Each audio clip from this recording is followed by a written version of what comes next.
You can tell a person's age by what they order at a coffee shop. Hey, Kevin, Hey, Christine. how are you? I'm good. How are you? Can you believe this is our first recording? I can't, but here we are. Here we are.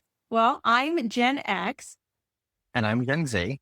and we're here to share ideas and thoughts and how we can all work together. Kevin and I know each other professionally. We worked at a small recruiting firm together, and we realized that we have a lot of things in common, but there's a lot of things that are different. Can you believe this guy doesn't know what a floppy disk is? And I don't know what a floppy disk is, but I can barely recall life before TikTok and Instagram and all of that. Yeah, never used TikTok. A lot of TikTok, huh? No, the only thing I know about TikTok or what I think about TikTok is like people dancing on it. Is that like a with music? People dancing. Okay. I mean, that's off to a good start. Mhm.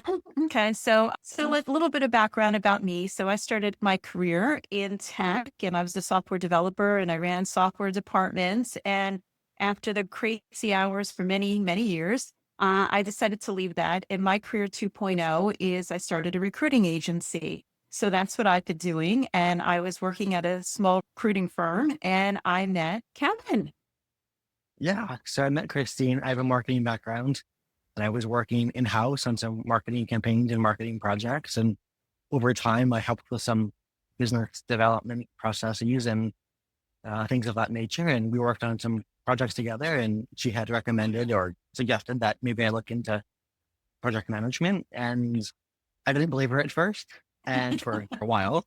And then I realized that that would be a good idea. So here we are. And Here we are.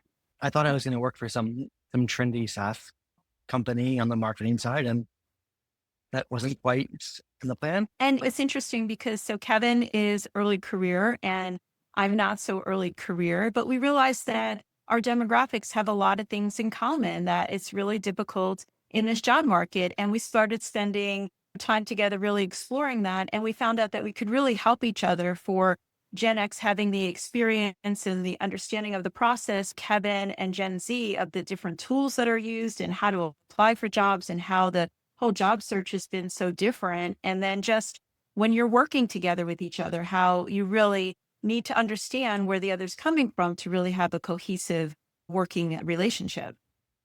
Yeah, no. So I agree with Christine, and we're newbies here. So don't forget to join, subscribe, and stay tuned for more conversations about work, life, Mhm. technology, developments, all kinds of fun stuff. So, Kevin, being early career and reading the statistics, it's now saying that like people, Gen Z, are having a really difficult time getting a job. And even with a college education, that you have about the same chance of someone even without a college education.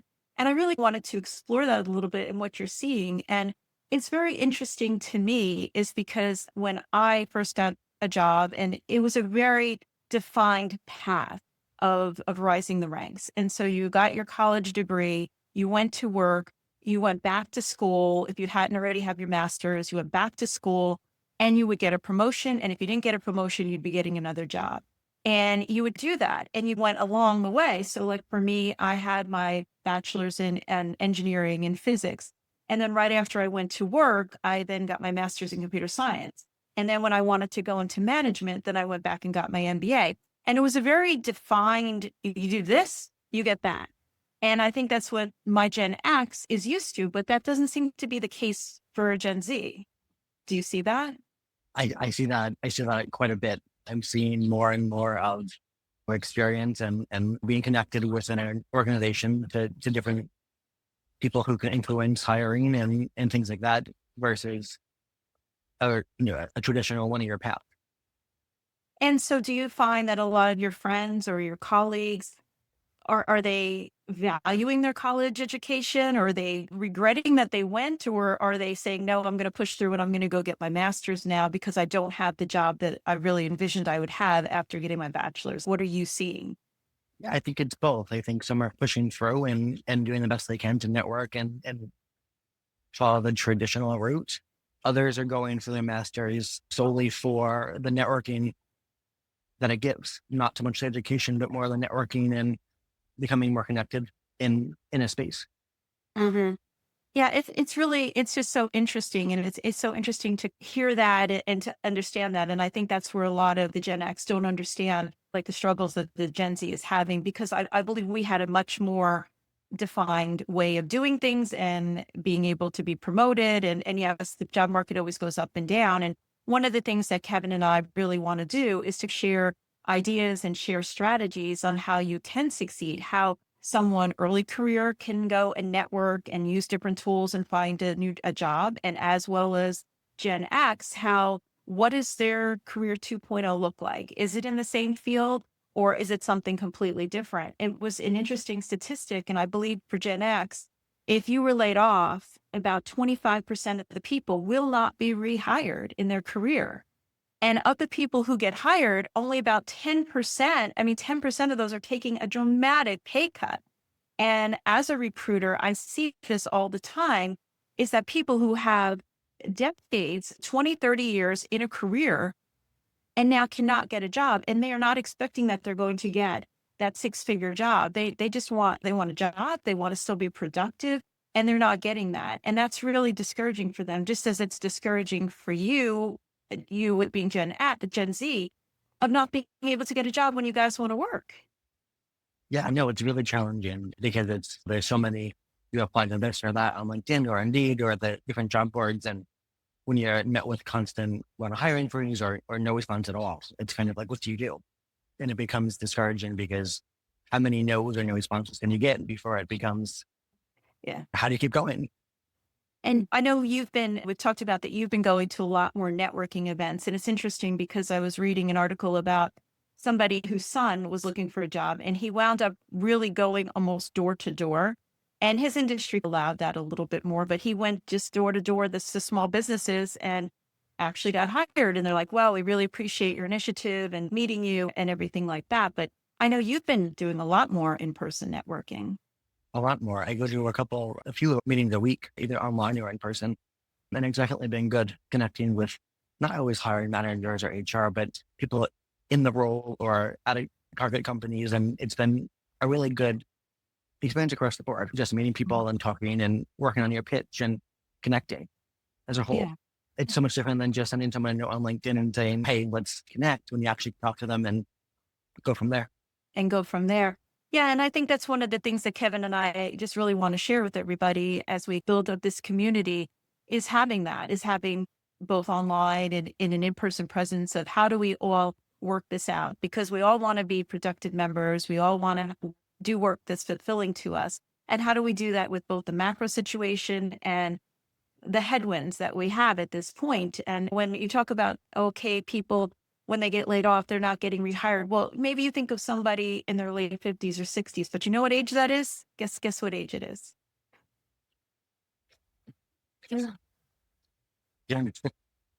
40. So 40. So they're considered 40. So that's like a conversation for another time. But so if you don't really start work till you're 23 to 25, and at 40, they're saying your career is kind of over, that's a whole lot of effort to work essentially for 15 years. So that's what we want to maybe explore. Like, how do you really do this? Yeah. And I think we have a lot of cool topics in mind and cool conversations, again, Yeah. across all fronts, different ways to track jobs and look for jobs and Yeah. networking and things that are up and coming in the fast pace and changing like we have today.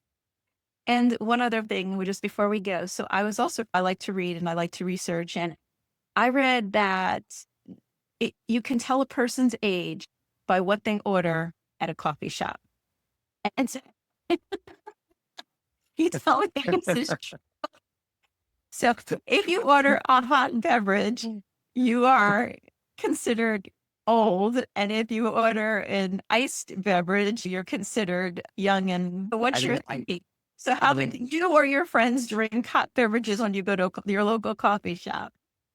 yes, and definitely an iced coffee, 365, oftentimes several times a day, In the always in winter. hands. In the winter. Oh yeah. Oh yeah. Always. Always. And And the article was saying because they're very Instagram worthy. Is that why you started to drink because you could build your own or something? And it's like more like picture, you could take a picture and show this rather than just showing like a mug of coffee. I mean, tell me why. I do not post on Instagram, but I think that's part of the appeal. Yes. I just like it better. I just like it Okay, better. so tell me your favorite. If you had to go order, what would you order? Oh man, that's a question. Probably a quad espresso with 4 pumps of chai, 2% milk, and one packet of brown sugar. What benefits?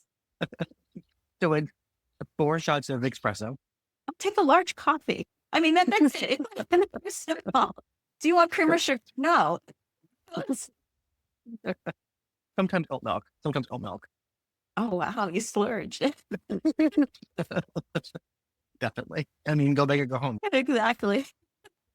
All right. So Well, yeah. on the topic of going big or go home, we hope you come back for more coffee inspired conversations, and we'll talk to you soon. Bye. Bye.